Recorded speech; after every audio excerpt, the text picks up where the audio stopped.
पल्लवी पटेल ने किया था। असदुद्दीन ओवैसी के साथ गठबंधन में आई थी समाजवादी पार्टी का दामन छोड़कर कि इस उम्मीद से कि समाजवादी पार्टी को सबक सिखा सकें। पटेल अगर ये कदम उठाती है निर्दलीय तौर पर प्रत्याशियों को उतारने का, तो ये फैसला उनके पक्ष में तो जाता हुआ नजर नहीं आएगा, क्योंकि उनका चेहरा राजनीति टूट ही जाता है। चाहे बात यहाँ पर बहुजन समाज पार्टी की कर ली जाए, एक वक्त कांग्रेस, बसपा और सपा एक साथ आए थे, लेकिन एक बार फिर से कोशिश की गई, लेकिन इस बार देखा जाए तो मायावती साफ तौर पर इनकार कर चुकी हैं। क्योंकि नमस्कार, SPN 9 न्यूज आप देख रहे हैं, आपके साथ मैं हूं अक्षय अग्रवाल। स्वागत है तमाम दर्शकों का इस खास पेशकश में।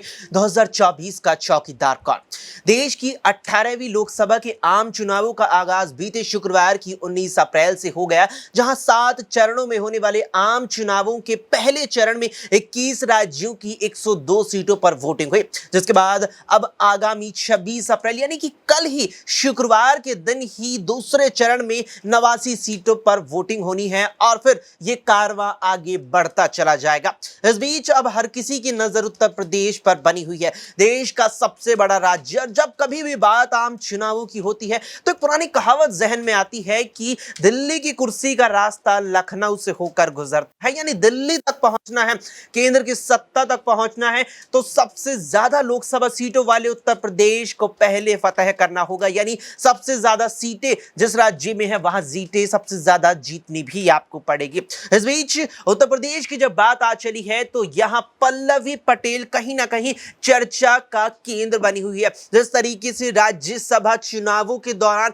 अखिलेश यादव से उनका मनमुटाव हुआ, विवाद हुआ, गठबंधन से अलग हुई, फिर असदुद्दीन ओवैसी की AIMIM के साथ गठबंधन किया, फिर PDM न्याय मोर्चा नामक एक नया गठबंधन पेश किया, लेकिन उसके तुरंत बाद ही उन्हें झटका लग गया। उनके चुनाव चिन्ह लिफाफे को जिस तरीके से चुनाव आयोग ने उन्हें देने से इनकार कर दिया, उसका कारण महज इतना था कि पल्लवी ने अपने वार्षिक आय का ब्यौरा चुनाव आयोग के सामने पेश नहीं किया था। लेकिन उसके बाद पल्लवी पटेल ने चुनाव आयोग के इस फैसले को चुनौती देते हुए हाईकोर्ट का दरवाजा खटखटाया, लेकिन वहां पर भी उन्हें झटका लगा। लेकिन अब जब उनका एक प्रकार से चुनाव चिन्ह जब्त हो गया है, ऐसे में तमाम सवाल उठ रहे हैं। पहला सवाल ये जरूर जहन में आ रहा है कि पल्लवी पटेल अब क्या करेंगी? जब चुनाव चिन्ह ही नहीं है तो चुनाव अपने उम्मीदवारों को कैसे लड़ाएगी? इसके अलावा कई और सवाल है जो उन्हें लेकर उठ रहे हैं, और तमाम सवालों के जवाब न्यूज रूम में मौजूद अपने सभी सहयोगी से लेंगे। नाजमीन सबसे पहले हमारे साथ है।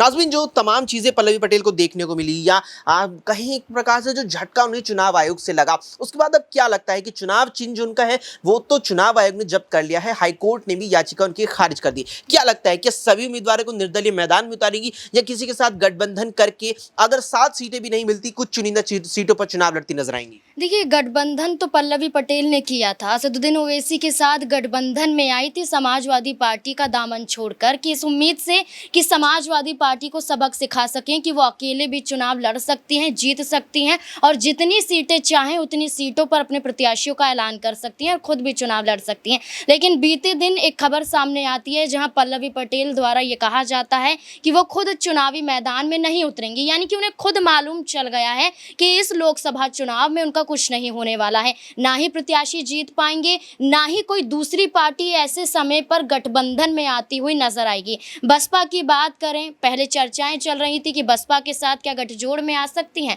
उस दौरान बसपा द्वारा ही कह दिया गया था कि वो किसी पार्टी के साथ नहीं आएंगे, किसी दल के साथ नहीं आएंगे, किसी भी नेता से हाथ नहीं मिलाएंगे। पल्लवी पटेल को दरकिनार कर दिया गया। ओवैसी ने साथ देते हुए भी सिंबल देने से इनकार कर दिया। वहीं समाजवादी पार्टी के पास वापस लौटने के अलावा पल्लवी पटेल के पास कोई दूसरा रास्ता बचता नहीं है। वहीं दूसरी तरफ अगर निर्दलीय भी अपने प्रत्याशियों को उतारती हैं, उससे भी कोई फायदा नहीं होने वाला है। देखिए, घोषी की ही बात कर लें, 7 सीटों पर अपने प्रत्याशियों का ऐलान करती हुई नजर आई हैं, तो घोषी से प्रेमचंद को उन्होंने उतारा है। वहीं समाजवादी पार्टी ने राजीव को यहाँ पर उतारा है। तो वहीं घोषी से बात करें तो OP राजभर के बेटे अरविंद राजभर यहाँ पर चुनाव लड़ रहे हैं। तो मुकाबला यहाँ पर जो देखा जा रहा है, इसमें कहीं ना कहीं पल्लवी पटेल ने समाजवादी पार्टी का रास्ता है है वो खोल दिया, आसान कर दिया है कि मुकाबला जो होगा इसमें अखिलेश यादव के प्रत्याशी आसानी से जीत हासिल कर सकते हैं। तो साफ तौर पर जाहिर है कि निर्दलीय उतारें, क्योंकि दूसरी पार्टी अभी सहयोग नहीं दे सकती है। निर्दलीय उतारे क्योंकि दूसरी पार्टी सहयोग नहीं दे सकते। लेकिन राजनीतिक मायनों में अगर देखा जाए,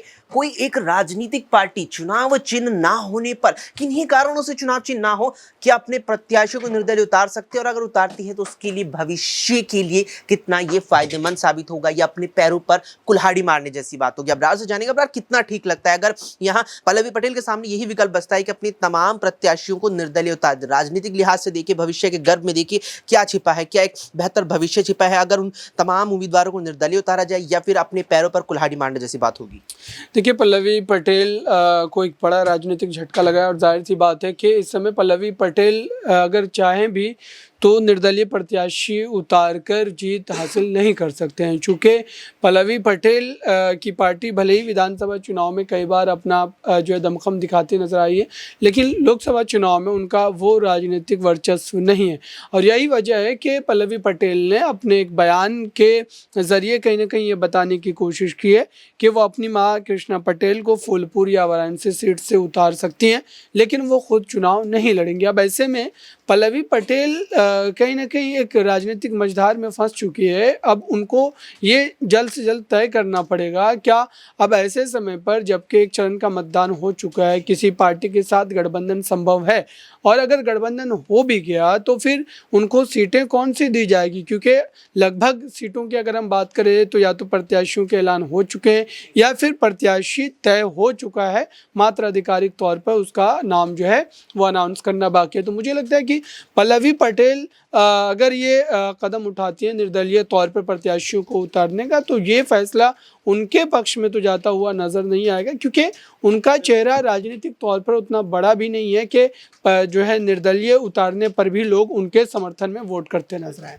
बिल्कुल, यहाँ पर पल्लवी का चेहरा राजनीतिक लिहाज से इतना मजबूत नहीं है सूबे की राजनीति में, खासतौर पर जब लोकसभा चुनावों की बात आती है कि उनके उम्मीदवारों को निर्दलीय उतारने के बाद भी जनता मतदान करते वक्त मतदाता उनका समर्थन करे। ऐसे में एक सवाल प्रियांशी से रहेगा कि प्रियांशी, लगातार ये बात कही जा रही है पल्लवी को लेकर कि अलग मोर्चा जो उन्होंने खोला है, अखिलेश की चिंताएं बढ़ाई है, पूर्वांचल की जिन चुनिंदा सीटों पर वो उम्मीदवार अब अपनी उतारने जा रही है या उतार ये कहे, ऐसे में क्या वाकई में अखिलेश की चिंताएं बढ़ाई हैं, या अब जाकर अखिलेश यादव की जो चिंताएं और चुनौतियां बढ़ाई थी भी तो वे क्या अब आसान हो जाएंगी?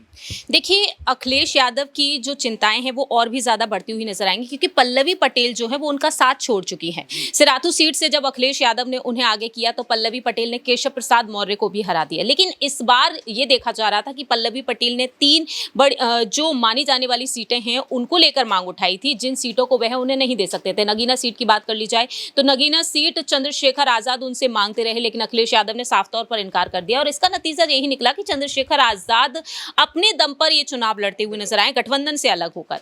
अब ऐसे में पल्लवी पटेल जो 3 अहम सीटों की मांग कर रही थी, जिन सीटों पर कांग्रेस का भी वर्चस्व माना जाता है, तो जाहिर है कि यहाँ पर अक्षय ये बात तो साबित होती है कि पल्लवी पटेल के अलग हो जाने से अखिलेश यादव को नुकसान ही हुआ है। उनकी चिंताएं आगे चलकर भी बढ़ने ही वाली हैं। जिस तरह से ओपी राजभर उनका साथ छोड़कर चले गए, इसके बाद देखा कि चंद्रशेखर आजाद, फिर पल्लवी पटेल भी। अब ये देखने वाली बात होगी कि अखिलेश यादव जिस भी दल के साथ गठबंधन करते हैं वो गठबंधन टूट ही जाता है। चाहे बात यहाँ पर बहुजन समाज पार्टी की कर ली जाए, एक वक्त कांग्रेस, बसपा और सपा एक साथ आए थे, लेकिन एक बार फिर से कोशिश की गई। लेकिन इस बार देखा जाए तो मायावती साफ तौर पर इनकार कर चुकी हैं, क्योंकि मायावती ने कहीं ना कहीं स्थिति को भांप लिया है और यहाँ पर सीट शेयरिंग को लेकर और भी ज्यादा दिक्कत हो सकती थी, क्योंकि गठबंधन को लेकर यह कहा गया था कि तकरीबन 35 सीटें बसपा मांग सकती है, और ऐसे में अखिलेश यादव वो 35 सीटें यूपी में उन्हें बिल्कुल भी नहीं देना चाहते थे, क्योंकि अखिलेश यादव ने तकरीबन 62 सीटें अपने पास रखी और कांग्रेस को ऐसे तैसे करके 17 सीटें दी, शायद जयंत चौधरी के चले जाने के बाद। तो मुझे लगता है कि अभी भी अखिलेश यादव की मुश्किलें और भी ज्यादा बढ़ती हुई ही नजर आएंगी। अखिलेश यादव की मुश्किलें बढ़ती नजर आएंगी। भले ही पल्लवी पटेल सूबे की राजनीति में इतना मजबूत चेहरा ना हो, लेकिन क्षेत्रीय दल जब यहाँ बड़ी पार्टियों के साथ आते हैं तो जो वोटों में सेंधमारी होती है, वोटें जो कटती हैं, उनकी संभावनाएं कम हो जाती हैं। लेकिन पल्लवी पटेल ने अलग राह अपनाकर अखिलेश की चिंताएं और चुनौतियां बढ़ाई जरूर थी, लेकिन अब जिस तरीके से चुनाव आयोग ने उनके लिफाफे को अपने पास जेब में बंद करके रख लिया है, उसके बाद हाईकोर्ट का भी दरवाजा खटखटाया, वहां भी उन्हें झटका लगा। देखना होगा कि पल्लवी पटेल क्या वाकई में अपने तमाम उम्मीदवारों को निर्दलीय चुनावी मैदान में उतारेंगी या फिर किसी के साथ या अखिलेश के साथ ही वापस जाएंगी या फिर बहन अनुप्रिया की तरह ही एनडीए में शामिल हो जाएंगी। क्या कुछ इस पर आपकी राय है? क्या कुछ आपको लगता है कि पल्लवी अगला कदम उठा सकती है? कमेंट बॉक्स में अपनी राय कमेंट करके हमें जरूर बताएं। फिलहाल के लिए इस पेशकश में इतना ही। देश और दुनिया की तमाम खबरों के लिए आप देखते रहें SPN 9 न्यूज।